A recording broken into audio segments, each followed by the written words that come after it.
everyone. My name is Renee McMillan. I am the owner and operator of The Crowded Bookshelf, and today we are coming to you with another episode of Speaking Volumes, Books, Writing, and the World of Publishing. I'm very excited today. We have an author all the way from the UK, Rosie Wilby, who wrote this amazing book, The Breakup Monologues. She is going to be talking to us today about breakups, if you couldn't guess. But I promise it will not be sad or depressing, maybe a little sad or depressing, but mostly funny and insightful. A little bit about Rosie. She is an award-winning comedian and accidental relationship guru. In this book, she embarks on a quest to understand and conquer the psychology of heartbreak. She is also the author of Is Monogamy Dead?, a book that followed her TED Talk of the same name.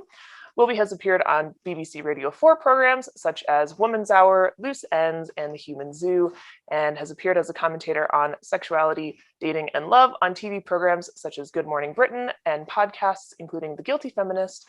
And she also presents her own podcast that shares the same name with her book. A bit about this book. In 2011, comedian Rosie Wilby was dumped by email, though she did feel a little better about it after correcting her ex's spelling and punctuation.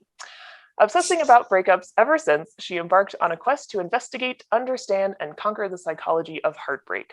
This book is a love letter to her breakups, a celebration of what they have taught her, peppered with anecdotes from illustrious friends and interviews with relationship therapists, scientists, and sociologists about separating in the modern age of ghosting, breadcrumbing, and conscious uncoupling. Rosie, thank you so much for being here. Oh, hello. It's lovely to meet you. Yeah, I always love, I'm a big Anglophile, so I love any opportunity to work with an author in the UK. So in addition to loving your book, I'm also just excited that I get to hear your lovely accent. Thank you. So thanks so much for being here. This is your latest book, not quite out in the US. This is a pre-recorded event, everyone. So it's 2 weeks away. I suppose it will be out when people are watching this. Yeah, that's the weird thing about recording events is we have to pretend we're in the future. As of recording this, it's not quite out yet, but by the time you're watching this, viewer, it will be out. So yeah, but it's been getting a lot of great reviews in the UK, so hopefully this event will encourage everyone to pick it up, and it'll continue to do well here in the US. So, I like to start my events kind of doing little like author icebreaker questions to get, let people know you a little bit. So my first question, if you could have tea with 3 writers or comedians, since you're both, living or dead, who would they be? Oh, I didn't send you these questions in the email, did I? You didn't. No, you didn't warn me about this. I know. Terrible. Yeah, that's interesting. Comedians and writers. I think it would be really interesting to meet Bill Hicks. I've watched some of his old DVDs and sets, which I just found really interesting because I'm interested in comedians that have something to say about the world and are a little bit edgy and provocative. So yeah, it would be really, really interesting to meet him, I think.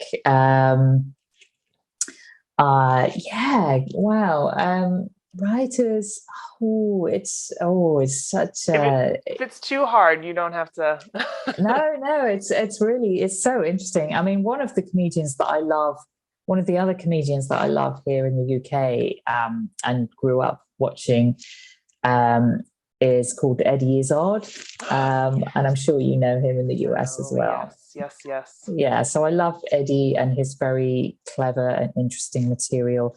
And maybe my other one would also be a comedian. I mean, gosh, I do love writers as well, but I guess because I have been predominantly a comedian over the past decade, they're the people I've studied the most. And then I've kind of come to writing books because I've been writing comedy shows.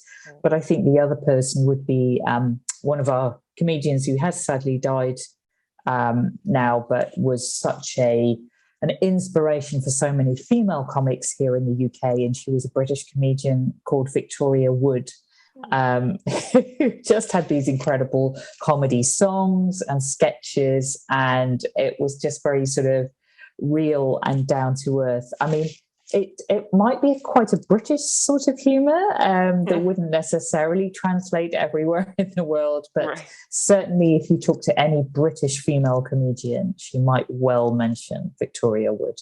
Yeah, all right. I'll have to look her up because, like I said, I'm a bit of an Anglophile, so I'm a big fan of the British humor. So, kind of going off what you mentioned about Victoria, she did, songs and sketches and things like that. Is there a style of comedy that you have maybe always been kind of curious to explore that you haven't yet, or you're like stand-up that's my wheelhouse. I'm good there. Yeah, I enjoy stand-up. It's interesting because people often ask me if I've tried or been interested to try musical comedy, because I was a musician before I did comedy. I was a singer-songwriter, a more serious musician, and I had kind of quite downbeat, acoustic, wistful, romantic songs about love gone wrong. Well, I guess maybe that was a precursor to the Breakup Monologues and the book that we have now. But yeah, what I used to do in between those songs when my band broke up and I went solo, so effectively when there was a breakup in a professional sense, I started telling stories in between the songs to give the gigs a bit of fun and a bit of energy, because I was worried that, a kind of woman standing alone on the stage playing her acoustic guitar and singing was something fairly common in London at that time on the live music circuit. There were a lot of solo female acoustic artists with quite wistful and slightly melancholic and mournful songs. And so I just thought actually doing some comedy, it would sort of punctuate the set a bit. And well, it wasn't even meant to be comedy, really, but it was me being very self-deprecating and telling the stories about what had inspired the songs, about relationships that had gone wrong and so on. And people found those funny. So in the end, I decided to enter some comedy competitions, and there we are. Comedy became my thing. And in some ways, I mean, obviously, we've just had this global pandemic and a lot of comedy clubs have not been open, but comedy has been something that it's quite accessible in a way. Like music gigs can be quite practically quite difficult to put on. If you've got a whole band, if you've got a sound equipment, you've got to do a sound check. And whereas comedy, you really can just rock up and talk and say what you've got to say. So it can be kind of simple, which is quite freeing in a way. I mean, I've even done gigs where there's no microphone, no PA system. It's just a small venue where you are just standing up and talking. Yeah. There you go. I feel like, well, I know I've made this, sort of passing comment where, you're with a friend and you're just having this really great banter back and forth. And I think we've all had that thought. You're like, we should do stand up. Like, we're hilarious. So like you said, there's a kind of like, you just go and do it. It's no complicated setup or anything. You just do it. So why not? I mean, the thing is, it's interesting. It's a bit of a different art when you actually start doing it regularly and professionally and turning up to venues where there's all kinds of different types of audiences, different types of people and cross sections of people, and finding that material that has universal appeal is that's quite interesting and challenging. I mean, I have performed a lot in the LGBT circuit and sort of to queer audiences. So it's quite interesting then to look at what is appealing to a particular audience, because it's very relatable and you're sort of talking about life, as maybe a bit of an outsider and within a slightly marginalized community, but then taking that to a much more mainstream gig and the parts that will be understandable and accessible to a broader audience, because you still want to be authentic and talk about your own experience and actually represent a certain community, and paint a picture of life as a gay woman, or as a woman in sort of midlife, or all of these kind of things, and be authentic to your experience. But equally, want to try and appeal to the people that are there, and it can be such a range at some comedy nights. But yeah, it becomes much more of an art form for sure. Yeah. All right, well, we are here to talk about, I'm just going to show it off a bunch. We're here to talk about this book, Yay. The Breakup Monologues. And I mentioned in your introduction that you've kind of have this title of, well, you have a couple. You have, Accidental Relationship Guru is kind of in the marketing, and then Queen of Breakups is another one. How unusual titles. How did this kind of, happen? Like you mentioned, the breakup by email, which sounds horrible, but like, was that kind of the only catalyst? You're just like, I got to figure this out. Or was there kind of something else that stirred this interest in breakups and relationships? Yeah, that was the main catalyst, the breakup email. And obviously in the book, I talk about how now that might be quite quaint because we have all these other behaviors like ghosting and breadcrumbing and this whole new language around these sort of behaviors that have been facilitated by dating apps and technology. Yeah. So, that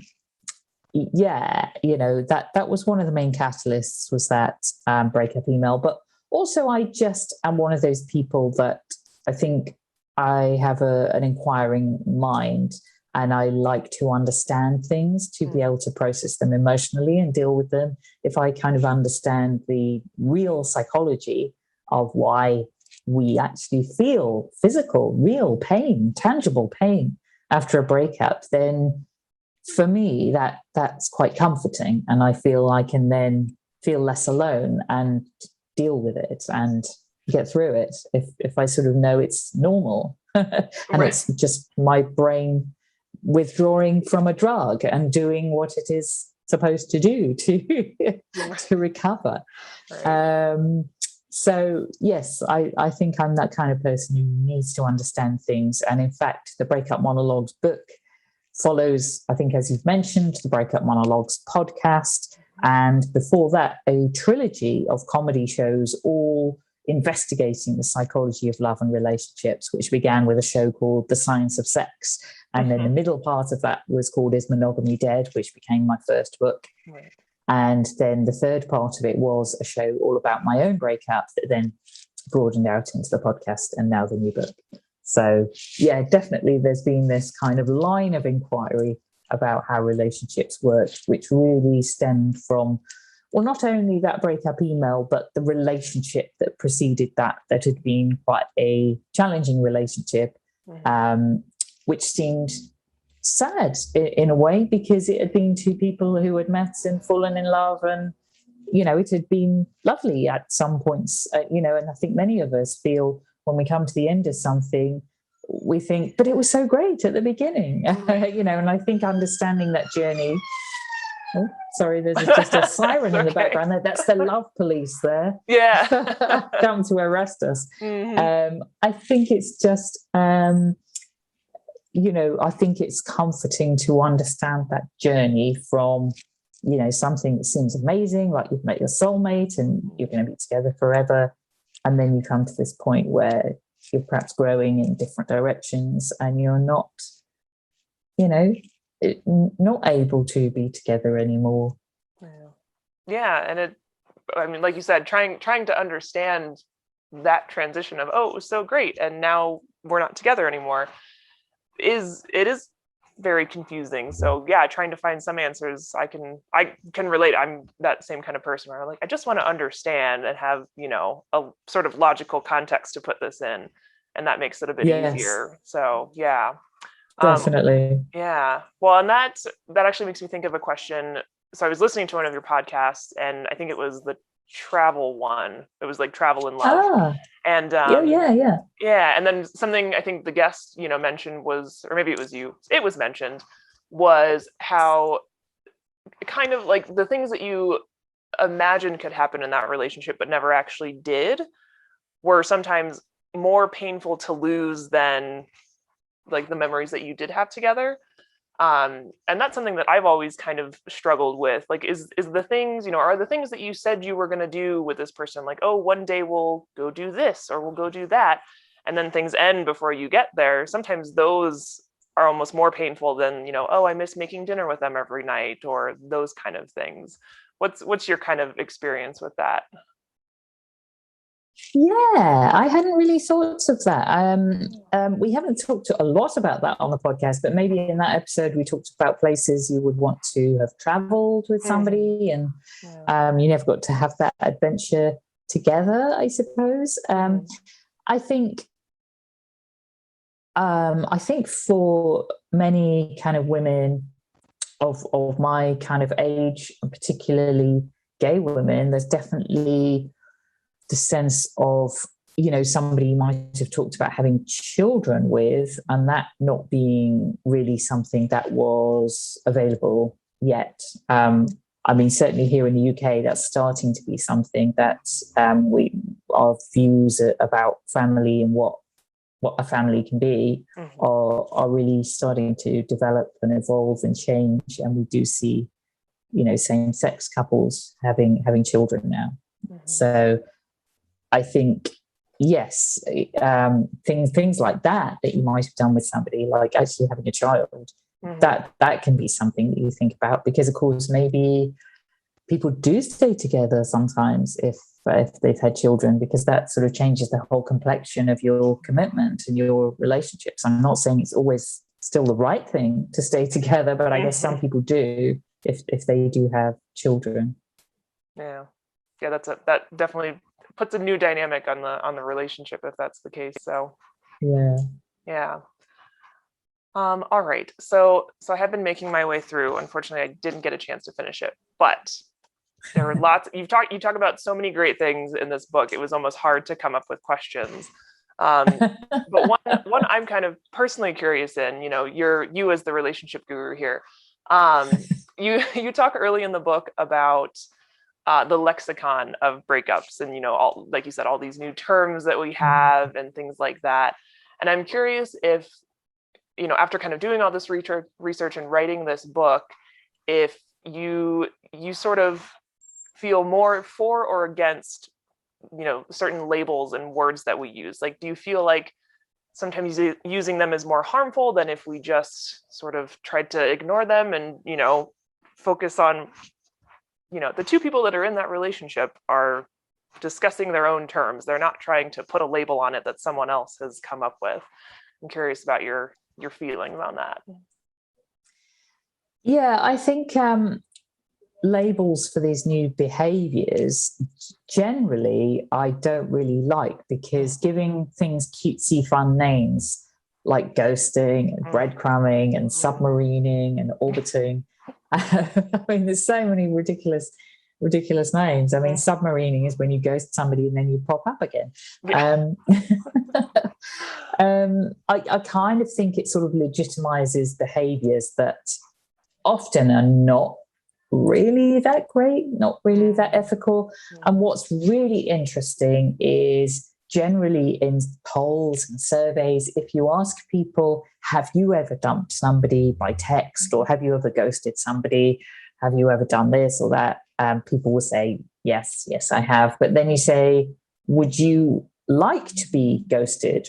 Would you like to be on the receiving end of that? And they go, oh, no, I wouldn't want anyone to ghost me. So It's kind of interesting how we haven't quite been able to flip things around and think about how the person feels that we are ghosting or disappearing on or dumping, breaking up with, in a way that I guess, 10, 20 years ago, we might have thought was a little bit rude. Yeah. I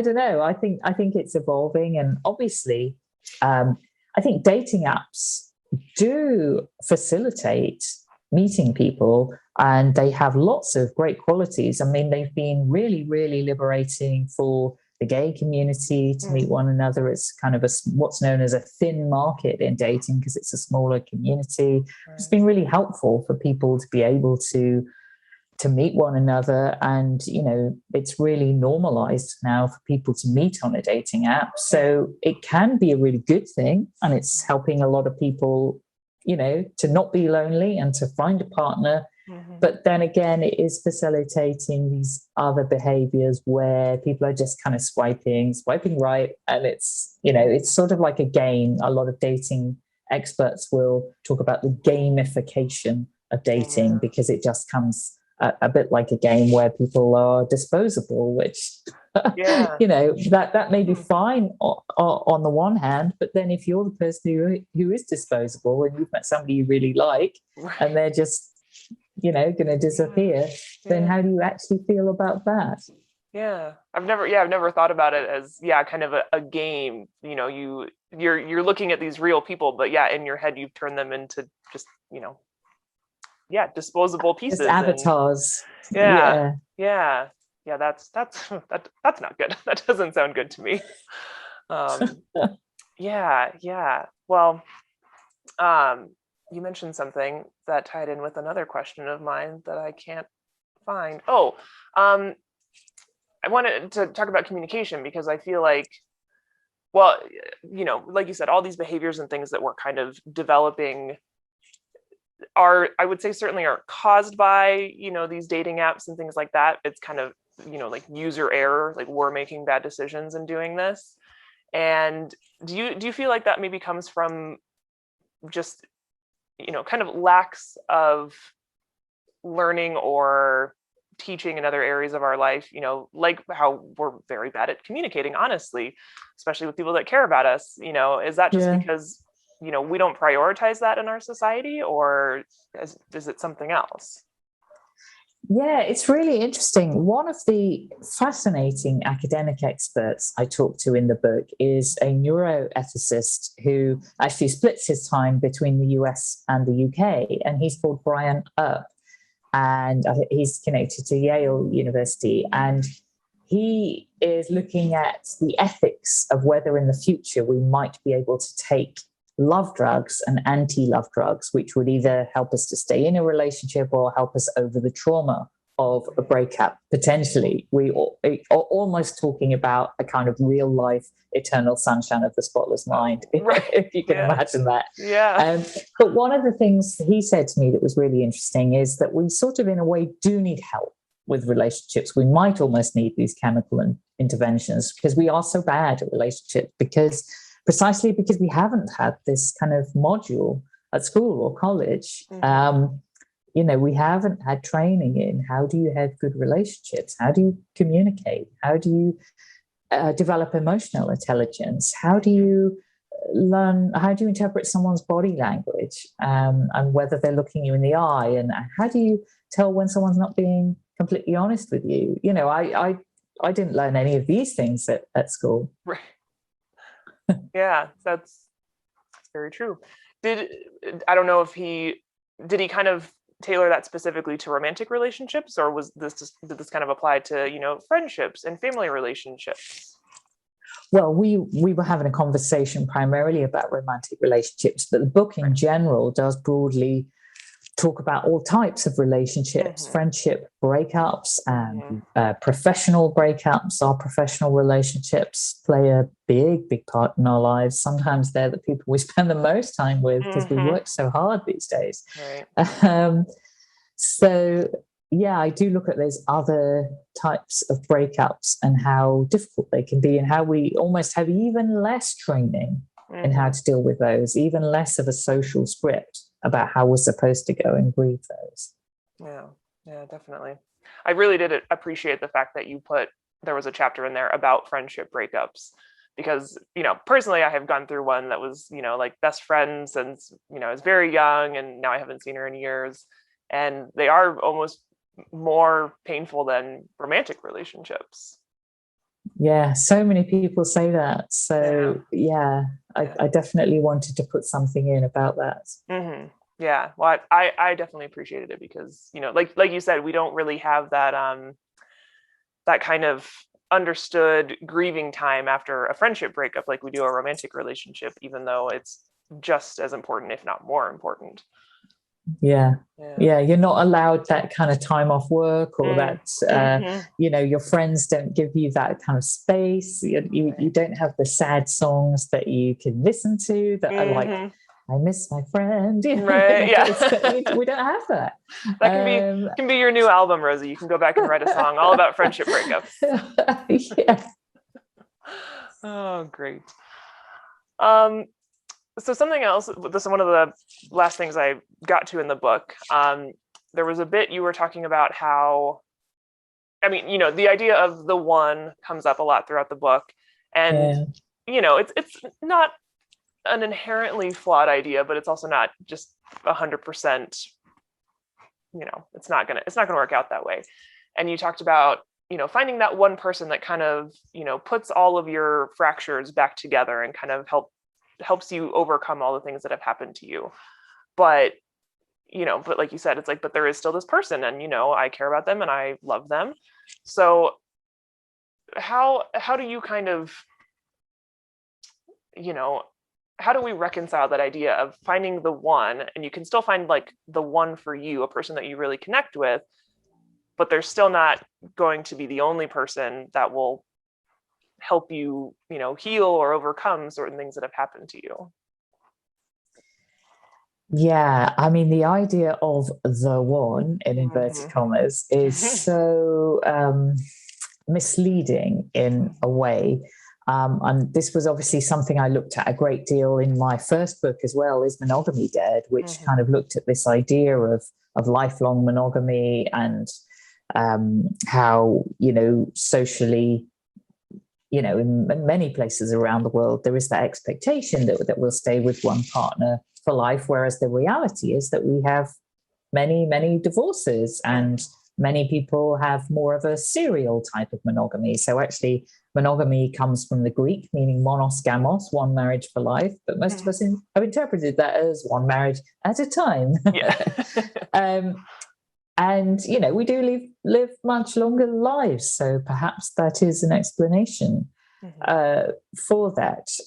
But also, I think we place so much pressure, so much of a burden of expectation on our relationships because of this messaging, this coding that we have received, that there is one. And it often makes us kind of discard good options, good relationships, because we think maybe they're not the one, but maybe they are a one. Maybe they're one of many possible potential partners you could make a relationship with. And there are people that I've talked to on the podcast who I quote in the book, a dating expert here called Nikki Hodgson, who says that, if you actually value a partnership and a great partnership, a companionship and a friendship, and, obviously, yes, that would have attraction and romantic love and erotic love as probably wrapped up as part of that too. But if you value the partnership above all, then you can probably make it work with a whole range of people, not just one magical soulmate who you meet and somehow just everything falls into place and fireworks start going on. Yeah.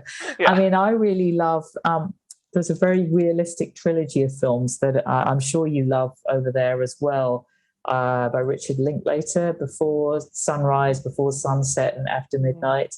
And the two characters the film trilogy has kind of happened in real time because in the first film they meet and they spend this wonderful romantic night together, and in the second film they meet again, and in the final film they are married and sort of bickering. The sort of romance has worn off, but it's very real. And they are struggling with the fact that they had this incredible meeting and then this incredible kind of meeting again where they were both with other people but decided, yes, we want to get together, and then it feels less magical when you spent many, many years with somebody, when you've had children, had a family, or you have your home together and you're doing domestic chores and putting out the bins and negotiating housework and all of these things that are not quite as exciting.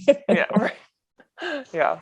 What would you say, kind of going back to, the lexicon and labels and things, what would you say is your kind of, favorite word for two people that are together? You have boyfriend, girlfriend, partner, whatever. What term do you feel kind of captures your ideal romantic relationship with someone?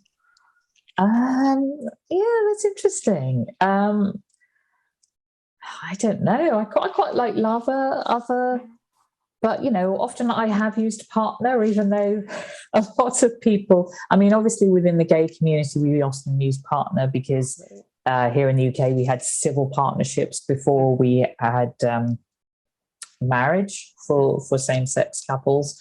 Right. So a lot of people use partner, but it can sound a bit business-like it's a business partner, and there can be confusion in that way. Yeah. But I know when I started to talk to people who were in kind of open relationships and polyamorous setups, a lot of people use words like beloved there, which is really nice. Yeah, it's pretty sweet. Yeah, I'm always curious about, well, and this is maybe because it's kind of something I've been dealing with myself lately, but I think I kind of mentioned it before too, how, a label that someone else has created and, the kind of definition that goes with that label, I wonder somehow, or, if that sometimes affects how people view the relationship that they're in, like based on looking at that label. So, like you might, call someone your girlfriend, and your brain kind of immediately goes to, oh, okay, well, I'm their girlfriend, so now I have to do this and this, and this is expected of me. And, then they maybe get caught up in the label and the idea of the label, and they don't just actually talk to that person about, how are we doing this? So that's always a very, interesting thing for me to think about and wonder how it affects people. Yeah, I think at a certain age, boyfriend and girlfriend starts to sound a bit young. A little juvenile. Yeah. It's Rather go it's to really partner. cute when you're in your 20s and Right. so on. But yeah, you maybe cross the 30 threshold and less so. Yeah, maybe it's changing a bit by then. But I mean, it's exciting for me because I guess I can say my fiance now, because the happy ending with this book is that my girlfriend and I have got engaged. And this happened just after the story finishes in the book. So, I think there is a positive note to my book about breakups, because it's all about how we learn from our breakups and how they can be an opportunity. And we can sort of harness something from them, a sort of energy, a kind of growth and learning, because we are then able to make better partner choices and able to communicate better in our future relationships, because we start to process and understand what didn't quite work out before. Yeah, definitely a good learning, sort of self-reflecting opportunity to, because I think some people, and in certain cases, I'm sure they're absolutely right, but they might, go through a breakup and they look at their partner and they think, oh, like, well, you screwed up and you did this or you didn't do that. And you have to kind of remind yourself, well, you have to look at yourself too and what you did or didn't do. So, yeah. Do you think writing this book really helped you kind of, well, I mean, obviously you're getting married, so that's great, but do you think it really very clearly helped you kind of, can't think of the word I want. I think it begins with an A. Well, did writing it help you kind of see your own behavior patterns and kind of give you a better understanding of how you are in your romantic relationships? Oh, yeah, definitely. Yes, it helped me really appreciate what I'd been bad at communicating about. And I think even though I'm in a monogamous relationship, actually investigating polyamory and open relationships for my first book, and talking to people who were in different types of relationship setups that really required very, very grown-up conversation and negotiation, made me appreciate a different level of communication that can and probably should happen in all relationships, even if you're strictly sexually monogamous. Whereas I think, going back to what Brian Up had said, we don't have this training. Whereas I think for me, like going and interviewing people who were in open relationships and negotiated their rules for doing that was like a sort of boot camp. It was like a training for honesty in relationships. Because I was thinking, wow, it's kind of blowing my mind. they're able to talk so openly about other lovers and other partners, which is not easy for human beings to do because jealousy can get in the way.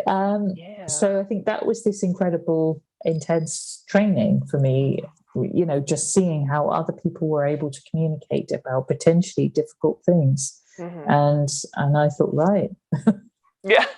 Well, they can do it. Yeah, exactly. Yeah. Good. Yeah. Well, I hope that other people reading the book, I feel like, again, myself kind of reading your journey and, reading the situations that you were going through. And then, you kind of reflect in the book about things. I'm like, oh yeah, like I've done that, or, do I do that? So yeah, so it's a really great, it's entertaining to read, but then it also, kind of makes you think about yourself. So I've been enjoying that. All right. Well, we've been talking for a bit. So before we go on too long, we do have a few questions that people were kind enough to submit. Okay, so this is from a friend of yours, Ian, who's in Seattle. Hi, Ian. I hope it's okay in Seattle. It's supposed to be very hot in the north or the Pacific Northwest right now, so I hope he's okay. Okay. So his first question is, did you have any other thoughts on the book title? And if so, what did you consider? Well, not really, because the Breakup Monologues was the title of my podcast already. And so I was keen to continue with that branding. And so people would associate the podcast and the book, because even though they're different, and the Breakup Monologues book is very much more concerned with my own story, and it does weave in some highlights from the interviews from the podcasts and some kind of science and psychology.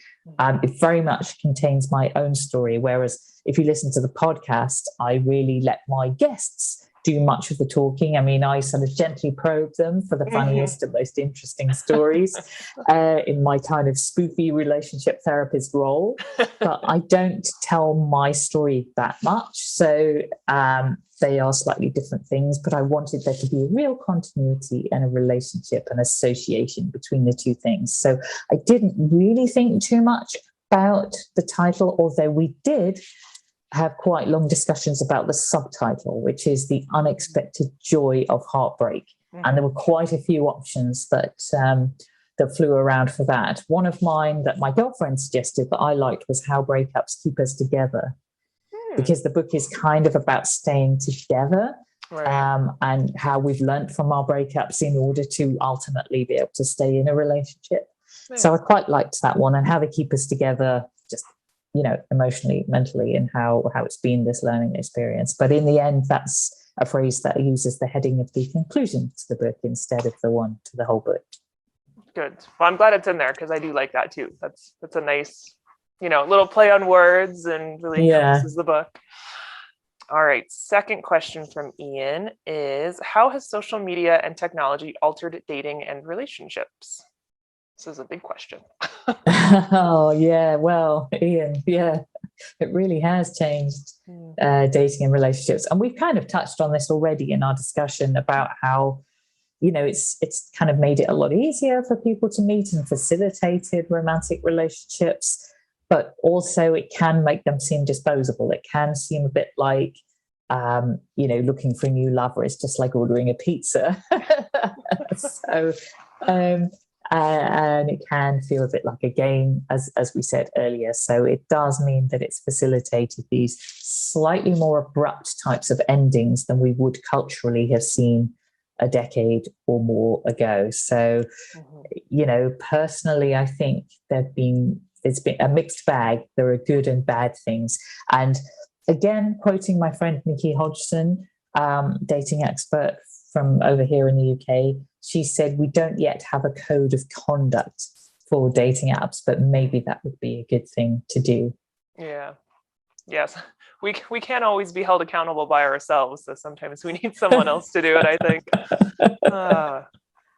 All right. And then we have one more from @CooperLeeB on Twitter asks, how do you think we can normalize a culture conversation about friendship breakups? So going back to friendship breakups. Yeah, well, Cooper was actually a friend of mine. I did a writing retreat at University of Southern California when I was writing my first book, the Lambda writers retreat, which was a fantastic experience. And we were tutored in nonfiction by Sarah Shulman. So hi, Cooper. I think, as we touched on, there is a chapter in the book about friendship breakups, because I think it's not normalized yet. And I think we don't have this social script attached to it. But I hope that by opening up this discussion and by books like mine having sections about friendship breakups and episodes of my podcast talking about friendship breakups, I think we are getting there as well. I think it really is just about talking about it, and really anybody who is, commentating on dating and relationships, I think we need to start looking at friendships as a sort of equal type of relationship, and sort of do away with, another phrase that I use a lot in my first book is the currency of commitment. And I say, why don't we have a new currency of commitment where we shake up our value system? Because we currently have this very overinflated value placed on romantic and erotic love over more platonic love. And that doesn't necessarily really illustrate everybody's experience of their different myriad connections that they experience. So I think Cooper's absolutely right that we do need to somehow have a different conversation about friendship breakups. And I hope that with people like me talking about it, it's starting to happen. Mm-hmm. Yeah. It's always a slow process, that change to come about. But yes, hopefully books like this, and this could be the start of a breakup revolution. Now Everyone's like, well, Rosie did it, we're just gonna keep it going. So yeah. All right, well, I think that's all our audience questions, but thank you everyone for submitting your questions. Always makes it a little more fun. And that's kind of all my questions. If you hope there's one big takeaway from this book when people read it, what would you say? What do you hope it is for readers? I would say that you're not alone. I think you'll find there are lots of stories from other people, from other comedians and writers, from all points on the sexuality spectrum, from different ages, different cultural backgrounds, and so on. So you're definitely not alone if you're going through a breakup. And I hope that's the big sort of warm hug that you take away from the book, but also that there might be better things around the corner. It could be an opportunity. It could be a new beginning as opposed to an end. Beautiful. Very well said. All right. Well, thank you everyone for tuning in and watching this episode. We were talking to Rosie Wilby, author of the Breakup Monologues, this lovely book here. Again, if you are interested in purchasing a copy, we encourage you to go to the crowded-bookshelf.com. That dash is going to throw me off. We have lovely bookmarks to give you with your book, as well as signed book plates that are on their way. Pick up your book, get some knowledge about breakups, friend breakups, start a conversation, and All right, Rosie, thank you so much for being here. It has been a pleasure talking to you. I look forward to reading the rest of your book and listening to your podcast. We'll let you get back to your evening, since it's evening for you there. It is, and I hope you have a good day there. It's looking like a good day so far. So, all right. Well, you take care, and hopefully we'll get to talk to you for your next book. Oh, brilliant. Okay. All right. Take care. Thank you.